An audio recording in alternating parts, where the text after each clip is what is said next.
Menarik ini bahwa Pilpres 2024 ini harusnya kocok ulang pemerintahan karena Pak Jokowi udah nggak maju, Pak Kiai Maruf Amin juga nggak maju, harusnya semua posisinya sama-sama semua, kosong-kosong semua. Tapi dengan majunya Mas Gibran menjadikan 02 ini jadi musuh bersama saat ini. Nah, sekarang kita kedatangan tamu, ini politisi handal yang biasa banyak sekarang ini menjadi benteng kayaknya pertahanan dari kubu 02 yang paling banyak melakukan counter serangan terhadap dari masifnya serangan terhadap kubu 02. Beliau adalah Pak Fahri Hamzah, mantan wakil ketua DPR, sekarang wakil ketua umum Partai Gelora dan juga bagian dari tim kampanye nasional 02. Assalamualaikum Bang Fahri. Waalaikumsalam. Sehat Abang kabarnya? Alhamdulillah, selalu sehat, alhamdulillah. Bang, itu gimana Bang? Jadi tadi seperti saya bilang, ini sebenarnya harusnya kan semua kosong-kosong nih, nggak ada incumbent di sini. Cuma sekarang memposisikan sepertinya 02 ini sebagai paslon incumbent yang akhirnya menjadi musuh bersama dari dua paslon yang lain. Saya kira itu konsekuensi logis ya dari positioning awal dari Pak Prabowo. Karena apa yang terjadi pada hari ini dan 5 tahun terakhir itu adalah konsekuensi logis dari pilihan politik para pemimpin pada awalnya. Tapi bagi saya akhirnya bisa terjemahkan sebagai pilihan politik bangsa.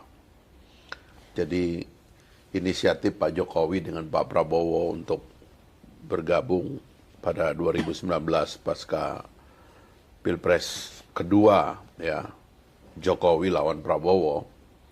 Pertama Jokowi JK lawan Prabowo Hatta, lalu yang kedua adalah Prabowo Sandi lawan Jokowi Ma'ruf Amin. Itu setelah 2 kali bertarung, lalu mereka khususnya Pak Prabowo dan Pak Jokowi sebagai aktor utamanya mengambil keputusan bahwa sekarang kita bergabung. Itulah keseluruhan dari lanskap yang mempengaruhi perjalanan kita 5 tahun terakhir itu. Ada banyak sebabnya sih, dan sebab-sebab ini saya urang berkali-kali, tidak ada yang berani mendebatkan gitu. Bahwa pertama, kami memakai istilah rekonsiliasi, ya bahkan waktu itu kami bilang bukan koalisi, ini adalah rekonsiliasi. Karena 2 orang ini bertarung dan pertarungannya itu membelah rakyat. Ini juga nggak ada yang bisa bantah fakta bahwa ada pembelahan yang luar biasa ya. Bahkan sampai tingkat bawah belahnya itu. Buktinya banyak gitu. Saya sebagai contoh aja, karena ini kan rentetan kan, pemilu 2014, Pilkada DKI 2017 yang juga melibatkan sisa-sisa Pak Jokowi ya. Kemudian pemilu 2019 itu satu rangkaian. Di tengah jalannya itu ada drama peristiwa saudara Basuki ya, Al-Maidah itu. Lalu kemudian muncul 14, 212 dan sebagainya itu. Itu adalah satu rangkaian cerita bahwa memang beban masyarakat dan bangsa Indonesia karena 2 pilpres terakhir dan juga pilkada DKI itu sangat berat. Ada pembelahan, kita suka atau tidak suka. Orang-orang yang teridentifikasi mendukung Pak Prabowo seperti saya, akhirnya tiba-tiba menjadi musuh di basis-basis Pak Jokowi. Saya kasih contoh kan, bayangkan, saya ini wakil ketua DPR bidang Kestra yang ngurusin bidang pendidikan. Saya wakil ketua DPR, anggota DPR punya imunitas. Dan harusnya saya juga pejabat negara yang kalau masuk kampus tuh nggak ada halangan. Tapi saya mau berceramah di UGM itu ditolak oleh rektorat gitu. Saya nih ya, pejabat loh lagi aktif. Dan itu tugas saya gitu loh. Artinya wakil ketua DPR bidang Kestra dengan perguruan tinggi itu adalah sama dengan Kapolri dengan Polsek gitulah kira-kira gitu tuh. Jadi itu harusnya berhubungan, tapi saya ditolak loh. Karena dianggap ya mendukung Pak Prabowo. Kemudian saya pernah ke Manado itu, diundang oleh Gubernur Sulut, Mas Oli ya, Oli Dodo Kambe, untuk bicara tentang pemberantasan korupsi. Kebetulan saya baru nulis buku kan. Begitu saya datang itu, airport tuh udah penuh itu. Dengan panah, dengan pedang, dengan tombak gitu. Nolak saya gitu. Sampai saya nanya ke Pak Oli, gimana ini diterusin? Udah kita lihat belakangnya. Saya ceramah sebentar, habis itu saya pulang. Jadi Anda bayangkan, pembelahan itu real gitu loh.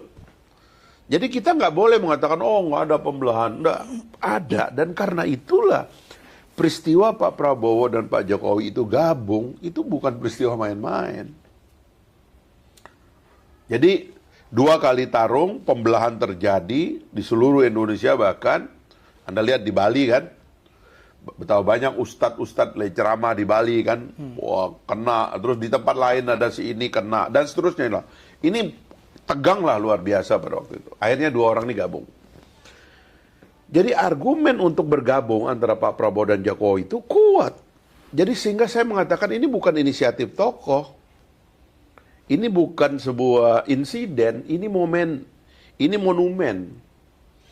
Sehingga sebenarnya saya bisa katakan ini bukan sekedar kesepakatan elit, tapi ini adalah kesepakatan nasional, kesepakatan bangsa gitu loh.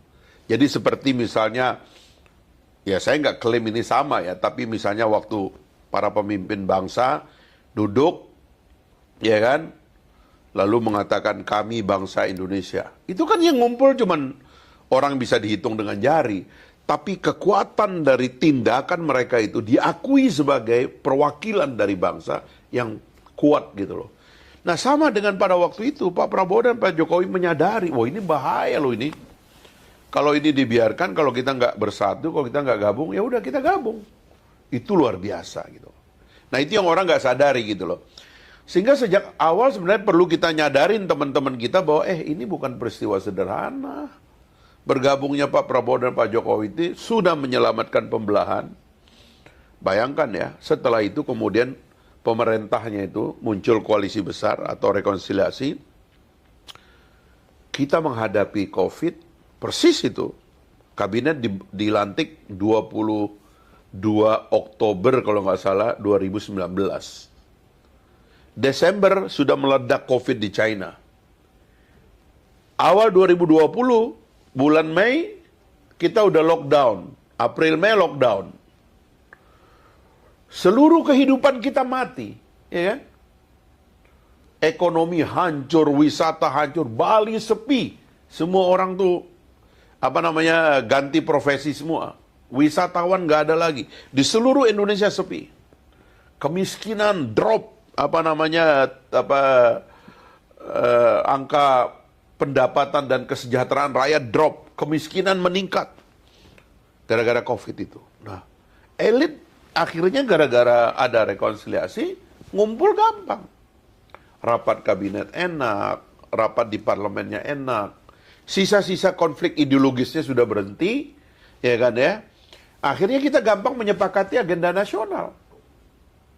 Sehingga antara kelompok-kelompok di dalam politik di parlemen, legislatif ataupun eksekutif, mudah rapatnya itu. Anda bayangkan gitu, kalau kita masih ngegas, karena saya ingat dulu, saya kan ketua dari, sekretaris dari Koalisi Merah Putih. Wah, 2014-2019 itu tegang itu. Ya, kecuali waktu di ujung aja itu agak ini. Anda tahu bagaimana tegangnya parlemen. Wah, itu nggak gampang ngambil keputusan. Kabinet terbawa-bawa juga. Nah, tapi 2019 itu luar biasa gitu. Nah, itulah yang kemudian terjadi. Kemudian habis COVID muncul perang Rusia Ukraina, ketegangan Laut Cina Selatan, dan sekarang ini ada perang lagi di Timur Tengah. Tapi karena rekonsiliasi ini kita relatif stabil. Ekonomi kita dianggap oleh dunia, pertama kita dianggap lolos COVID secara sangat baik. Kedua, ekonomi kita relatif stabil, recovery kita luar biasa, pertumbuhannya oke. Dan lain-lain lah, ya. Itu yang kemudian nampak pada angka approval rate Pak Jokowi. Dan kemarin ini saya baca pollingnya Gallup, ya, salah satu lembaga polling terkemuka di dunia, dikatakan bahwa di antara seluruh pemimpin dunia sekarang ini, Pak Jokowi adalah presiden yang approval rate-nya paling tinggi di dunia. Gitu. Bayangkan itu. Nah, jadi ya itulah yang terjadi sekarang ini gitu loh, bahwa Pak Jokowi dan Pak Prabowo ingin nerusin ini gitu loh. Ini cerita kan sukses. Sukses ngatasi COVID, perekonomian kita stabil dan sebagainya lah. Pembelahan berhenti. Pikirannya waktu itu, oke ya kabinet, kami bilang sama Pak Jokowi kan, Pak terusin aja kabinetnya, koalisinya, rekonsiliasinya. Bilang sama kabinet, udah lah ya, kita satu ya. Mungkin ada yang nggak setuju sama kita. Di luar waktu itu ada PKS, ya kan? Bolehlah itu misalnya nggak setuju. Mereka nanti membentuk koalisi di luar. Tiba-tiba benar. Pak Surya Paloh keluar dengan Nasdem. Alhamdulillah nih. Kan artinya kan kepingannya kan kecil. Ya kan? Kepingannya kecil. Udah. Kalau gitu, kabinet tetap kompak kerja sampai ujung. Yang di luar, yang keluar, beradu. Supaya rakyat lihat kontestasinya gitu. Di tengah jalan ada masalah dengan PDIP, rupanya PDIP juga punya desain sendiri dan keluar. Tidak setuju dengan Pak Prabowo, tidak setuju jadi wakil, ya kan? Ngajuin Mas Ganjar. Nah, inilah yang terpaksa membuat sekarang ini jadi ada tiga, kubu begitu ya. Tapi saya kira inisiatif bersatunya Pak Prabowo dengan Pak Jokowi itu sangat kuat. Dan dibaca oleh rakyat sebuah itikat yang baik, sebuah inisiatif yang dahsyat. Itulah sebabnya sampai kemudian Pak Jokowi, karena Mbak Puan gagal jadi wakilnya Pak Prabowo, Mas Ganjar gagal jadi wakil Pak Prabowo, akhirnya kader PDIP lain ini ya, yang kebetulan anaknya Pak Jokowi, akhirnya jadi wakil, ditangkap oleh publik, tetap merupakan jalan daripada rekonsiliasi untuk meneruskan pemerintahan. Jadi awalnya itu ada desain bagaimana agar Gerindra dan PDIP bersatu. Memang. Itu udah terlalu jauh itu. Mbak Puan udah naik kuda di Hambalang. Sebenarnya gitu, udah dalam sebenarnya omongannya. Gitu. Dan kalau kami menganggap bahwa itu udah bagus. Artinya Pak Prabowo karena paling besar dukungannya di kabinet, kedua paling tinggi surveinya gitu ya. Maka layaklah beliau yang jadi presiden, wakilnya ya cari dari PDIP, gitu loh. Tapi karena PDIP waktu itu nggak mau jadi wakil, ya akhirnya Pak Prabowo bilang rekonsiliasinya harus tetap jalan, wajah dari Pak Jokowi atau partainya Pak Jokowi harus ada, akhirnya memang jatuhnya ke tangan Gibran. Setelah kemudian muncullah gugatan di Mahkamah Konstitusi yang menurut saya memang wajar itu digugat, karena undang-undang atau aturan pemilu itu kan memang tiap tahun juga diotak-atik sama anggota dewan kan. Jadi kalau rakyat juga ikut gugat melalui MK itu wajar aja. Orang dewan juga kerjaannya begitu kok. Gitu. Nah jadi inilah sebenarnya konteksnya itu. Kenapa surveinya masih kuat ya kan. Jadi selama approval rate kepada Pak Jokowi dan penghormatan kepada kerja-kerja dari kabinet rekonsiliasi ini dihargai rakyat, ya pastilah Pak Prabowo dengan Mas Gibran akan mendapatkan survei paling tinggi. Gitu. Bang, tapi kalau waktu itu terjadi, koalisi PDIP gabung dengan Gerindra, maka yang terjadi adalah pilpres dua paslon lagi. Sementara pengalaman dua pilpres sebelumnya, kalau dua paslon ini kan tumbukannya lebih besar banget. Masalah dua paslon itu tidak bisa disalahkan kepada koalisi kabinet atau rekonsiliasi. Kesalahannya karena partai politik membuat presidensial threshold. Coba kalau nggak ada presidensial threshold, pasti orang saya aja mau maju waktu itu. Saya kan udah diputuskan oleh partai. Mas Anies Mata calon presiden, saya calon wakil presiden. Udah keliling kita nih bos, udah sur juga kita nih kan. Ternyata masih harus. Kita gugat thresholdnya, ditolak oleh MK. Jadi salahnya di dua itu bukan salahnya Pak Jokowi, bukan salah kabinet. Itu salah undang-undang partai politik yang ngotot taruh threshold 20%. Gitu loh. Karena kalau nggak ada 20% ya nggak mungkin. Gitu. Nah, sekarang pertanyaannya juga adalah, kalau ada threshold 20%, artinya orang dipaksa ngumpul. Ya kan? Pertanyaannya, apa sih dasar ngumpul yang paling masuk akal? kalau ada pertarungan antara koalisi dan antara kubu, apa sih yang paling masuk akal? Kalau tidak pakai 20%, oh clear. Kalau tidak pakai 20% artinya satu partai, satu ideologi, satu identitas, satu gagasan, satu janji-janji, satu kandidat melawan yang lain.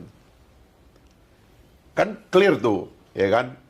Makanya waktu itu kami termasuk yang mengusulkan kenapa nggak ada debat partai dulu. Ini partai disuruh debat dulu dong. Kamu bedanya apa sih? Oh, kami partai ingin begini, begini, begini. Gagasan kami ini. Melihat Indonesia ke depan begini, begini. Clear. Partainya juga ada bedanya. Diadu. Ini nggak ada, ya kan? Itu tadi konteksnya kalau tidak ada threshold. Nah, sekarang kalau ada threshold, maka yang diadu apa?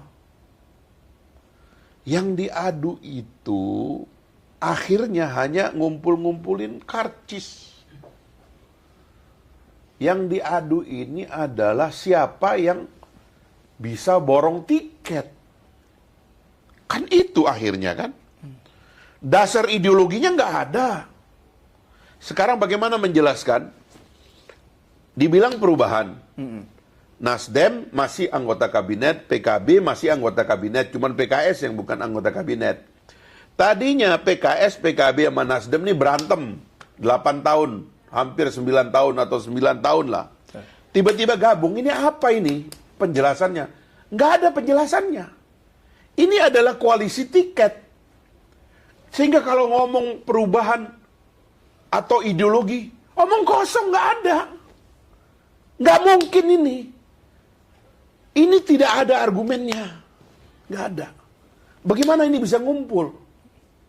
Gitu loh. Untuk mengumpulkan 20% itu. Ya itu tadi, gara-gara pakai threshold, akhirnya ngumpulnya tidak rasional.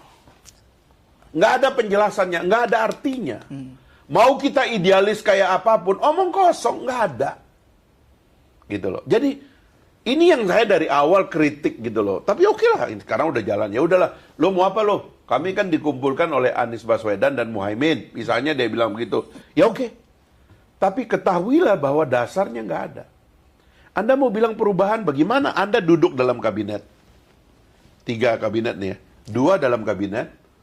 Kabinetnya bilang, kita ke sana. 2 anggota kabinet bilang, ya kita ke sana.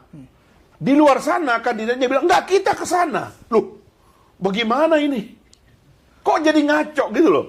Nggak jelas. Nah, makanya saya bilang waktu itu, Pak, maka dengan threshold 20% ini, satu-satunya argumen yang rasional supaya pertandingannya itu mantap, dilihat oleh rakyat sebagai sebuah kontestasi yang serius ya dalam rangka kenegaraan adalah antara anggota kabinet dengan yang melawan kabinet, antara kabinet yang berkuasa atau kalau dalam bahasa parlementer sebutnya ruling majority, ya kan, dengan opposition. Itu yang real. Pak Jokowi memimpin kabinet. Namanya ruling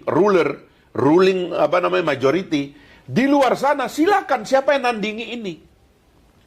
Itu baru real. Makanya rekonsiliasi menjaga kabinet ini mempertahankan. Itulah yang paling rasional. Makanya mantap kalau Pak Prabowo itu bilang kami mau melanjutkan Pak Jokowi. Makanya ngomongin IKN di sana aja beda-beda ya Bang ya. Itu dia. Ini Pak. Ampun deh. Capresnya nolak, cawapresnya dukung. Kacau, ini soal Jakarta ya kan? Ya kan? PKS bilang nggak mau pindah dari Jakarta. Tapi Pak Anies bilang sudah jadi undang-undang. Cak Imin bilang kita pindah atau Partai Nasdem bilang kita pindah. Nggak bisa karena mohon maaf ini kalau kita ngomong akhirnya ya perkawinannya ini tidak mulia.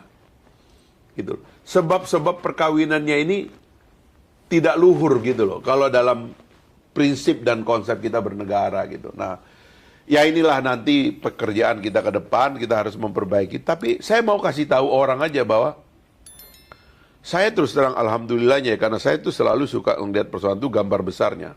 Kalau dari awal dia udah salah, nanti ujungnya salah nih. Gitu. Bang, ini kan Prabowo Gibran leading. Nah, berkat karena leadingnya ini, itu serangan muncul. Serangan dari berbagai pihak, bahkan ada narasi-narasi ini pilpres curang dan lain sebagainya. Nah, abang menyikapi ini seperti apa? Dan bagaimana, mengapa itu tudingan-tudingan itu seperti Nah, itu? ini anunya ya, sejatinya apa yang terjadi ya. Biar saya ngasih feeding juga nih. Ini termasuk ngasih feeding ke kandidat lain. Kalau mau nyerang tuh ada titik serangnya. Jangan salah serang. Diserang makin naik gitu.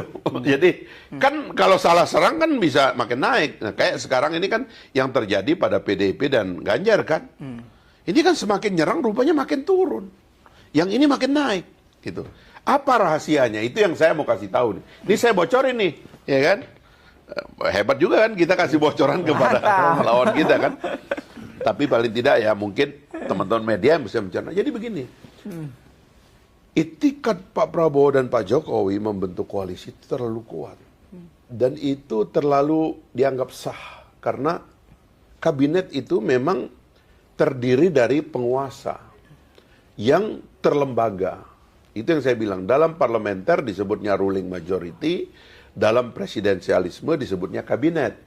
Kabinet itu dipimpin oleh seorang presiden, dan presiden akhirnya sampai pergantian presiden yang akan datang pada tanggal 20 Oktober 2024, dia masih punya direction, dia masih mimpin kabinet. Dia mimpin politiknya, dia mimpin rakyatannya, dia pimpin politik luar negerinya, dia pimpin semuanya. Jadi yang real berkuasa dalam presidensial itu adalah presiden. Kalau orang tuh mau menjadi presiden, berikutnya dia harus datang kepada presiden mengatakan, Pak, saya meneruskan pekerjaan Bapak. Satu. Atau yang dua mengatakan, Pak, saya mau lawan Bapak. Dua. Hanya dua itu. Makanya kan dalam studi-studi ketatanegaraan dan sistem pemerintahan, presidensialisme ideal itu kalau partai cuma dua. Gitu loh. Seperti di Amerika, itu adalah presidensialisme dianggap paling ideal. Kenapa? Karena itu tadi, yang di dalam kabinet ini, di ujung orang datang, gua mau lawan nih pemerintahan ini. Maka dia kemudian yang di luar. Ada yang bilang, Pak, saya mau teruskan pekerjaan Bapak ini. Maka dia di dalam.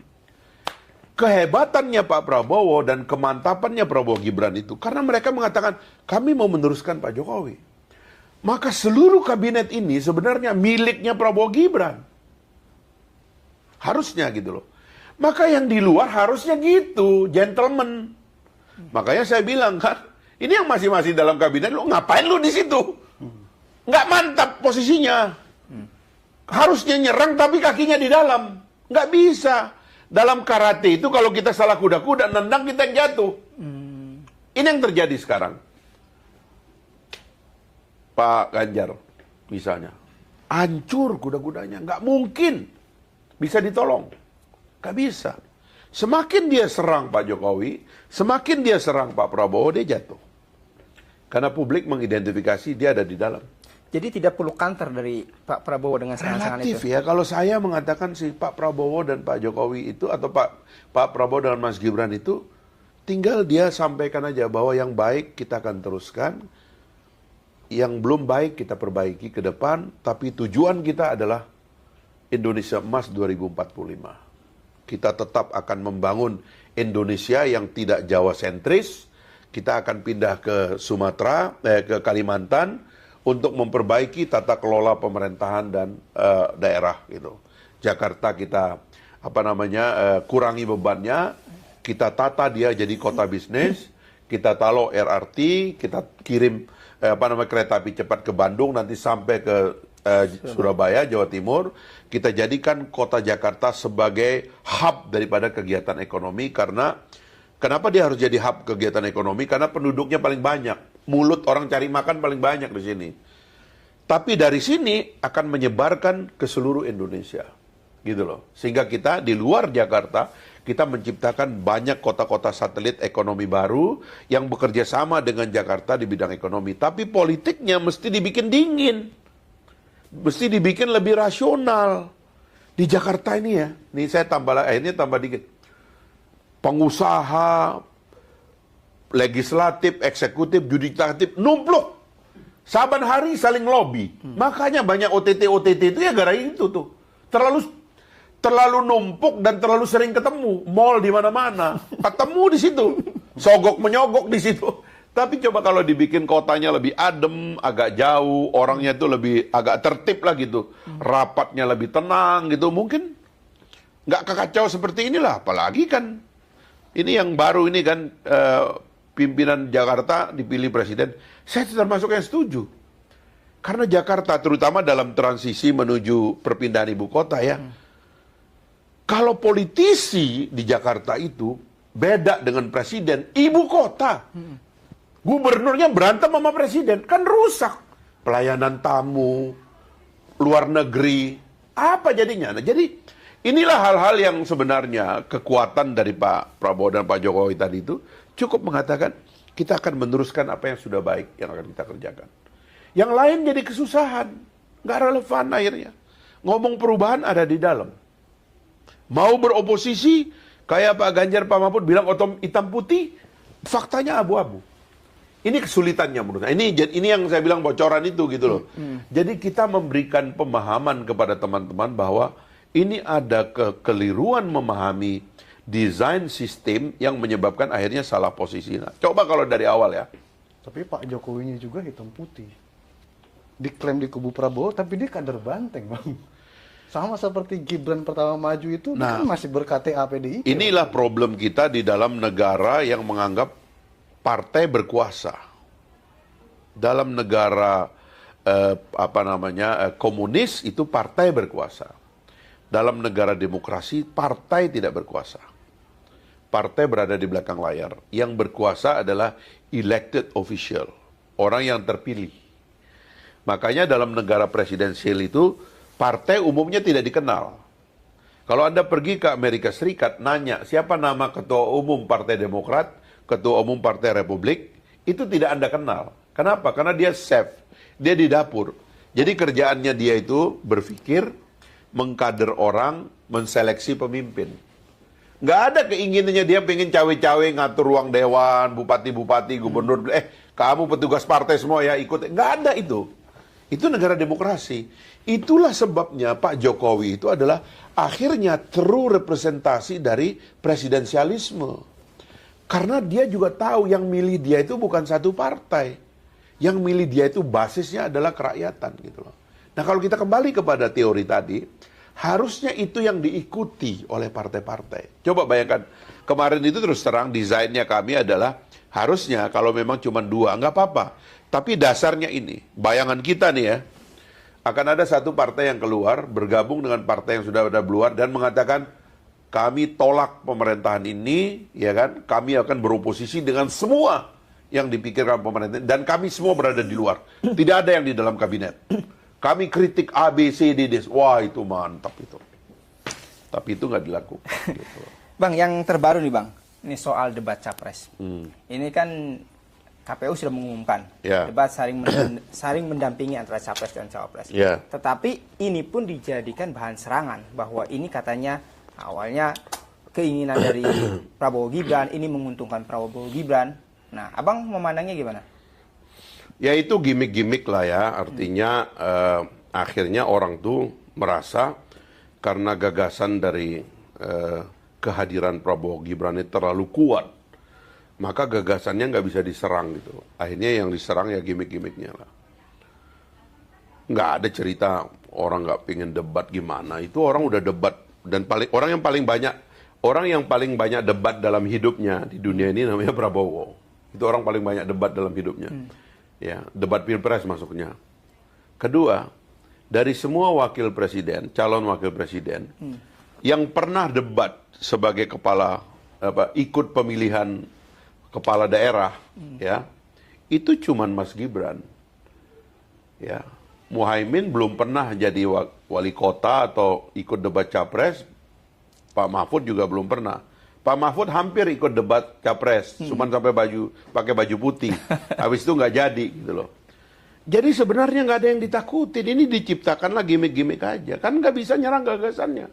Tapi kecurigaan publik juga beralasan juga, mengingat bahwa undangan debat-debat yang dilakukan, yang dibuat oleh kampus-kampus, misalkan ormas-ormas seperti Muhammadiyah kemarin, ini dari 02 ini paling sedikit datang. Jadi dianggap, wah, aku debat ini. Sama seperti dulu pilkada DKI ketika Mas AHY maju pertama kan seperti itu. Itulah yang Opini saya yang dibangun. Betul, itu yang saya kritik dari awal kan. Partai politik ini bikin aturan sendiri, bikin penyesalan sendiri. Dua yang membuat mereka menyesalkan. Pertama, mereka nggak ngontrol nominasi. Gitu. Jadi tidak ada aturan yang memaksa bahwa calon pemimpin di Indonesia, terutama elected official itu adalah mereka yang merupakan kader partai. Nggak dibuat. Akhirnya begitu orang pindah kamar gitu ya, nyebrang dan sebagainya itu nyesel marah-marah. Padahal itu nggak dibuat aturannya. Yang kedua adalah aturan tentang kontestasinya sendiri. Gitu. Ya, yang mengikat KPU. Kalau Anda biarkan orang, wah kok itu nomor itu nggak pernah ke rakyat merdeka, ya kan? Yang lain ikut, kok sini nggak ada. Dasar Anda apa? Suka-suka. Dia bisa bilang, gua ketemu rakyat lebih real dilihatnya sama rakyat daripada gua ngecap di situ, ntar gua salah ngomong jadi repot. Ya mendingan gua ketemu rakyat. Itu kan pilihan untuk menang. Tapi coba kalau diregulasi. Debat diwajibkan 100 kali misalnya. Gak apa-apa. Bikin aturan 100 kali misalnya. Atau nggak usah 100 kali deh. 38 kali. Angka 38 dari mana? Dari jumlah provinsi di Indonesia. Oke. Debat di setiap provinsi 38 kali. Apa tema debat kita di Aceh? Itu tentang masa depan Aceh. Apa debat kita di Papua? Tentang masa depan Papua. Apa debat di Sulawesi? Tentang mineral. Apa debat di Bali? Tentang pariwisata. Apa debat di... Itu kalau dibuat aturannya, kita ikut. Nggak mungkin kita bilang, mohon maaf, saya ada kesibukan lain. Mohon izin, nggak bisa ikut. Nggak bisa begitu. Tapi karena nggak dipaksa, akhirnya nggak gimmick-gimmick doang. Wah, dia nggak berani datang. Nggak, bukan. Dia mau menang. Dia tahu cara menang. Melayani, mereka kan belum tentu menang. Dia kan punya schedule. Kalau saya nggak datang ke situ, bagaimana perasaan dari massa yang sudah ngumpul ke sana? Itu ada massa, ini juga massa. Tapi ini massanya real. Massa itu nggak jadi suara, massa ini jadi suara. Siapa yang ngelarang orang berpikir seperti itu? Nggak ada dong. Soal kemampuan. Nah, itu banyak ada tudingan-tudingan bahwa ya selama ini kan Gibran gaya bicaranya seperti itu. Bahkan diragukanlah kemampuan debatnya. Nah, sebenarnya kemampuan Gibran untuk debat itu seperti apa? Sekarang gini, pemimpin itu tidak dipilih karena pandai ngomong. Ya. Ini kalau kita lihat kepandaian bicara Pak Prabowo dan Pak Jokowi, siapa yang jago bicara? Pak Prabowo. Pak Prabowo 2 kali kalah, bos. Jadi nggak gitu caranya. Ngelihat postur dari satu pertarungan dalam demokrasi itu, kalau tidak ada regulasi yang real mengatur itu, maka kita nggak bisa judge itu. Siapa bilang orang sedikit ngomong sama Mas Gibran lalu dibenci rakyat? Jangan-jangan rakyat bilang, saya senang sama dia nggak banyak ngomong, dia kerja aja. Jangan-jangan itu yang menang. Nah terus gimana dong? Tapi kata Mas Gibran, saya nggak akan menolak, saya akan datang. Atur aja, saya ikut. Dia bilang, atur dong. Ya kan? Jangan dibikin opini macam-macam, seolah-olah yang paling banyak ngebacot itu yang menang. Belum tentu, bos. Rakyat punya standar berpikir yang benar. Rakyat punya standar berpikirnya sendiri. Ya kan? Kalau yang pandai ngomong, yang terpilih, tentu semua ini pimpinan kita udah tukang obat semua. Bang, ini kan selalu yang disampaikan oleh 02. Pilpres ini kita adu gagasan. Tapi yang terjadi justru malah yang dilemparkan gimmick-gimmickmu, misalkan kayak joget gemoy gitu. Gemoy itu kan bukan dari dia, ya kan? Itu udah ketemu momentumnya lah. Kan saya juga ngeritik itu. Yang paling banyak menari di TikTok kan capres lain. Lu baca aja itu. Mereka udah punya akun TikTok sejak kapan. Prabowo nggak ada akun TikToknya. Tapi gemoy itu ditampil oleh generasi milenial sekarang. Mungkin dugaan saya ya sebagai ini bertemu gitu loh. Bahwa di samping Pak Prabowo sekarang ini, kita akan mencatat sejarah lahirnya pemimpin muda di Indonesia. Bayangkan ya. Selama 70 tahun lebih kita merdeka, 78 tahun, kita belum pernah punya pemimpin muda real di sentra kekuasaan. Gitu loh. Pemimpin itu selalu ya berumur semua begitu. Nah, sekarang ini ada Pak Mas Gibran ini yang akan menjadi orang terkuat nomor 2 di Indonesia di samping Pak Prabowo, mendampingi Pak Prabowo sebagai kolaborasi generasi, dan akhirnya milenial tuh nangkep gitu loh. Pak Prabowo ini kok lucu banget gitu, ya kan? Relax orangnya. Memang kalau nari dari dulu juga dia nari gitu loh. Jadi ini akhirnya ditangkap oleh generasi itu, dikasihlah gelar yang Pak Prabowo sendiri nggak ngerti arti Gemo itu. Nggak ngerti. Cuman ini adalah gerakan dari netizen dan kaum milenial yang menurut saya ya, ini adalah perayaan kelahiran satu pasangan yang ideal menurut generasi ini gitu loh. Tapi kan dikapitalisasi mulu, misalkan sama partai pendukungnya di mana-mana sampai bikin namanya juga pemilu, bos. Gimana lu? Di mana-mana pertarungan itu begitu kan, pertarungan itu ada 2 dimensinya. Ini cakep-cakep bagus nih di sini. Tapi di sebelah situ kan kita harus menang, bos. Harus tarung. Ya kan? Selama itu legal nggak ada masalah ya. Kayak main artificial intelligence misalnya. Kan belum pernah selama pemilu ada permainan artificial intelligence. Ya sekarang orang perang pakai artificial intelligence. Ya kan, kayak misalnya dilarang mengiklankan capres pakai anak-anak. Loh, bagaimana? Orang Pak Prabowo Pak Prabowo Mas Gibran itu janjinya ngasih minum susu gratis. Masa misalnya iklan minum susu gratis terus lu bintang iklannya, bos? Mati. Tapi kita naruh anak-anak nggak boleh. Ya terpaksa pakai artificial intelligence gitu loh. Apa boleh buat? Karena memang janjinya kepada anak-anak, kepada ibu hamil. Ya kan? Nah itu ceritanya begitu, apa boleh buat lah. Dimasalahin juga itu sempat. Dimasalahin, cuman gimana coba? Kita nih mau ngejanji ngasih iklan, ngasih makan gratis ke anak-anak sekolah, ya kan? Ngasih minum susu ke anak-anak. Kalau iklannya orang tua, susah kan? Pakai artificial intelligence, ya udahlah, ada tersedia. Rupanya artificial intelligence itu bukan anak-anak, nggak bisa dihukum. Bang, ini soal survei, Bang. Ya kan, Prabowo Gibran leading di banyak survei yang namanya sudah terkenal. Tapi ada tudingan bahwa wah ini survei mereka itu konsultan, pasti mereka memenangkan Prabowo Gibran. Ini survei untuk kampanye. Gitu kan. Memang survei itu ada iklan, ada konsultan yang dia bersurvei sebagai cara untuk menasehati kliennya, yaitu calon presiden dan calon wakil presiden. Tapi juga ada survei oleh akademisi. Biasanya survei-survei oleh konsultan itu diekspos sebagai juga opini begitu, bahwa ini calon saya ini trennya bagus nih gitu. Tapi juga ada survei-survei diam-diam yang tidak untuk diekspos, tapi untuk diketahui peta sebenarnya seperti apa. Nah, ya itu 2 tugas yang terpisah dan tidak ada masalah. Kalau orang itu sebagai konsultan dia bersurvei, ya memang dia mau bekerja dengan dasar apa kalau dia nggak survei kan. Jadi saya kira sah-sah saja, dan memang faktanya memang hampir semua survei yang tertutup sama yang terbuka itu kami menemukan bahwa tren Pak Prabowo dan Mas Gibran itu naik terus gitu. Dan itulah yang menyebabkan munculnya semacam anggapan dan opini bahwa beliau bisa menang 1 putaran. Tapi ya kita lihat aja nanti. Jadi 1 putaran itu bukan sebuah gerakan, tapi memang sebuah, setidaknya dari hasil. Kalau saya ya menganggap ya ini adalah rakyat itu menangkap dari awal bahwa Pak Prabowo dan Pak Jokowi yang bersatu setelah berdarah-darah kita 2 kali pemilu, itu dihargai oleh rakyat.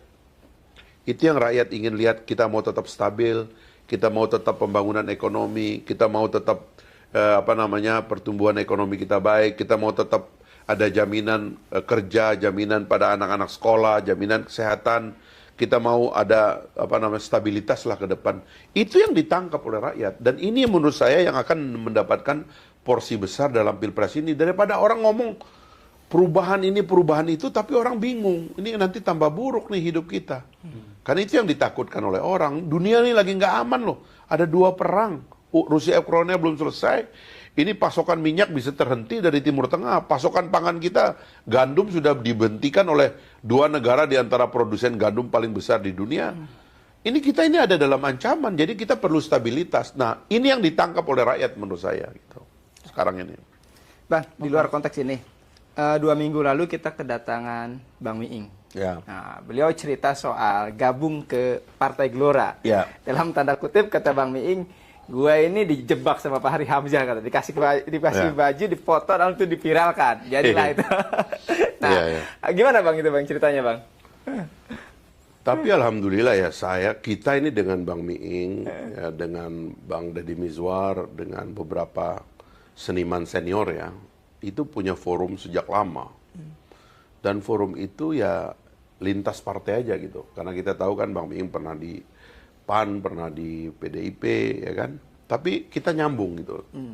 Karena mungkin ya Pak Ketua Umum saya, Pak Anies Mata itu dia punya dimensi sebagai seniman juga.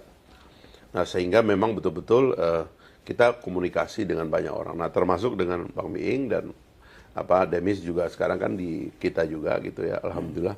Sehingga suatu hari waktu dia main-main ke kantor, dia bilang, gue masih di sini, gue bingung begini. Udahlah, lu pakai aja baju, udahlah. Lu kemana lagi, kita udah lama nih, ya kan. Dia juga ngomong kan, gue juga tahu dulu kenapa gue nggak masuk PKS, kata dia gitu. Karena gue tahu lu mau keluar, katanya dia ketawa begitu. Dia kan ya begitu aja kan ngomongnya. Ya udah lalu pakai baju tuh, terus kita fotoan begini ya udah. Saya kirim pada rame. Bang, tapi ini Partai Gelora ini kalau lihat dari survei ini belum kebagian dari efek ekor jas dari tingginya survei Pak Prabowo. Berapa ini? Insyaallah. Jarang. Kita sedang kejar di 2 bulan terakhir ini, mudah-mudahan. Tapi memang tugas kami dari awal adalah men-set up teritorial ya. Karena itu adalah pekerjaan paling sulit ya. Partai itu popularitasnya setinggi apapun, kalau nanti waktu pemilu teritorialnya kosong, itu nggak bisa diisi. Kami udah punya pengalaman berpartai gini kan sudah istilahnya 1/4 abad ya. Sebelum Gelora gitu ya. Artinya setengah dari hidup saya dan teman-teman itu kan dalam politik. Jadi kita udah tahu sebenarnya kunci-kunci kemenangan itu di mana. Kunci kemenangan itu teritorial. Karena pada akhirnya kan politik itu kan TPS.